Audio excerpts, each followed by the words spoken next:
I'm not sure if you can see this, but it's snowing. Yes, my face is being pelted by snow, but is this great or what? Winter is here. Woohoo! But anyways, welcome to today's episode of Gear Up Today. Thank you for joining me. I really appreciate you guys. Oh boy, it's cold.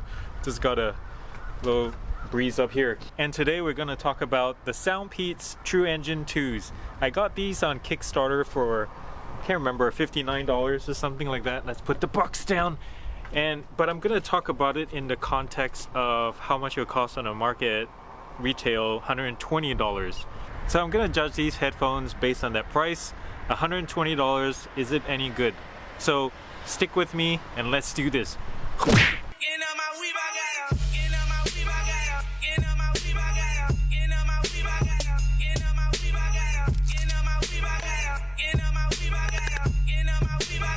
This here, I'm not sure if you can see, this is why it's called the Truengine2s. It has two drivers. One is a mid-range and one is a low-range. So with these two, they're kind of hoping that it will have a nice crossover balance from the lows to the highs. And we're going to talk a bit more about the sound quality there real quick. But before we do that, I want to do this really quick test about Bluetooth strength and distance. They talk about how strong it is because it's Bluetooth 5 is supposed to last about 90 feet. But I don't think 90 feet from your source distance with no obstructions. What I'm going to do is play some music, put my phone down, and then I'm going to walk a distance and see when it cuts out. Alright, let's do this. So I'm playing some Massive Attack right now, and we'll see how that goes. I'm going to put my phone down right here on the ground, and let's see when it cuts out. I'm going to just keep walking. Whoa, that's cold. Woo. Well, I guess it's not really line of sight in it. I'm just gonna keep walking.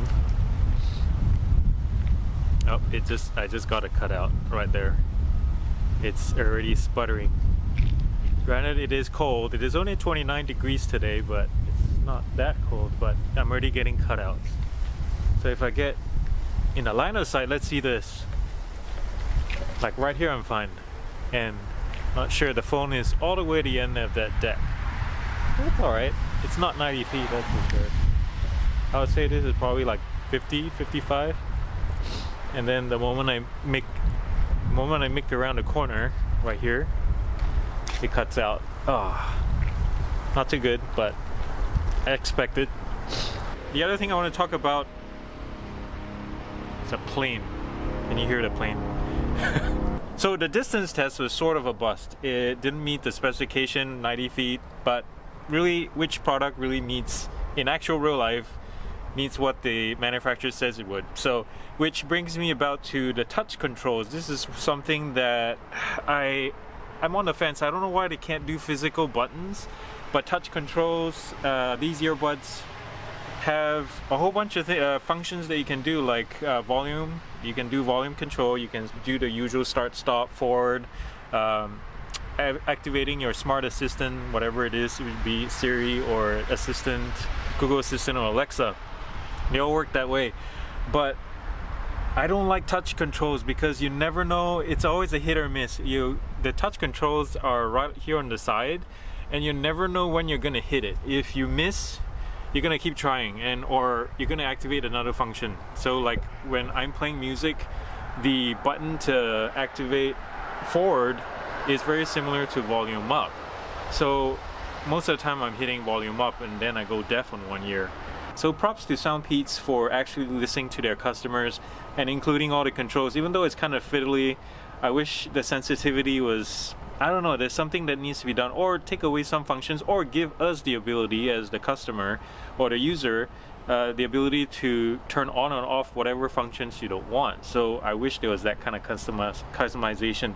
But granted, even the AirPod Pros do not have volume control, so take it for what it is, right?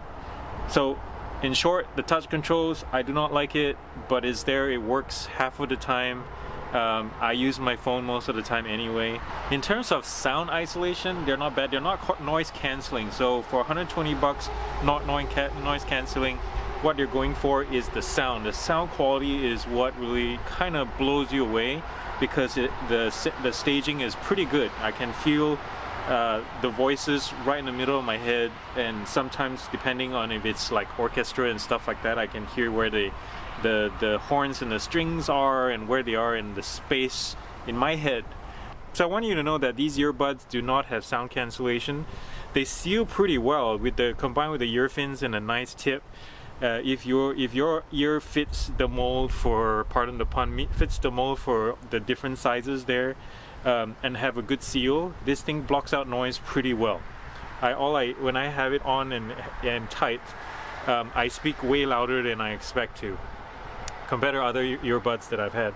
Now, if the seal doesn't work, of course, you can go ahead and get other kind of earbuds off Amazon, or the foam ones that really conform to your ear canal a little bit more. So the seal is good, but it's not noise cancelling. I haven't had a chance to test it on an airplane on flight. I'll test it in a couple of weeks and see how that goes. And my guess, it's probably going to be horrible, and you probably had to crank up the volume, and that's never good for your eardrums. So I'm probably not going to recommend you to do that on the plane. But what these headphones are really about is the sound quality. Now, the whole reasoning behind the dual drivers on each side is it's able to do proper crossover. They have independent and dedicated speakers or drivers to drive the sound, and so there's less stress on just one single driver to do all the work, right? That's the logic. And so it kind of makes sense that way. But I have to say that after listening to it for a few days now, I'm not sure if there is a wear-in time, but I'm not blown away. I like the sound quality. It's very flat and very mellow. It's not overly boomy bass, even though their ads say, oh, it's punchy bass. But I think it's an audiophile style, flat, almost flat. I would say the mids are kind of low. So I would say maybe a small V, a very shallow V. The mids are kind of weak. And I hope they tweak it. I hope there is some kind of firmware update that we can do where they can punch it up. I mean, you can use the equalizer, but most of the time I don't want to fiddle with it, because if I'm listening between Spotify or Deezer or anything, I have to switch equalizers. I can always go for a central one, but why should I do that for every headphone that I connect to my phone or devices, for example? I like my earphones straight out of the box sounding good or tunable individually. So the sound quality is okay. It's really good, actually. It's really good for what it is. People who have other Plantronics or Beats and such will be blown away by this one. It depends on everybody, I suppose. That's the thing about sound quality. At the end of the day, is subjective. But the Soundpeats Truengine2 sound really good. I really appreciate the sound quality, and they really do well. So that's my quick take on the earbuds. I'm gonna jump in the house real quick before my toes freeze off, and I really appreciate you guys watching this. I'm gonna test this some more, these guys, and probably do a little bit more in-depth review on it. I just want to give you my initial impressions. So this, I guess, is an initial impressions review. So that's my quick impressions of these earbuds. I'm gonna do a little bit more in-depth review on it and give you a better impression. Thank you for watching this video and joining me today. Today is beautiful. I hope it is yours. I hope yours is beautiful today too. Thank you for subscribing. If you haven't already, remember to click the button down below and thumbs up if you like this video. And thumbs down. Thumbs down if you don't like snow. Look at it. I mean, look at the snow. Thumbs down if you don't like being out in the open like this and enjoy saying, I hate this. Thumbs down to you. This is great stuff. Anyways, I hope you guys have a great day. Thank you for watching. You guys are awesome, and I love you very much. Peace out.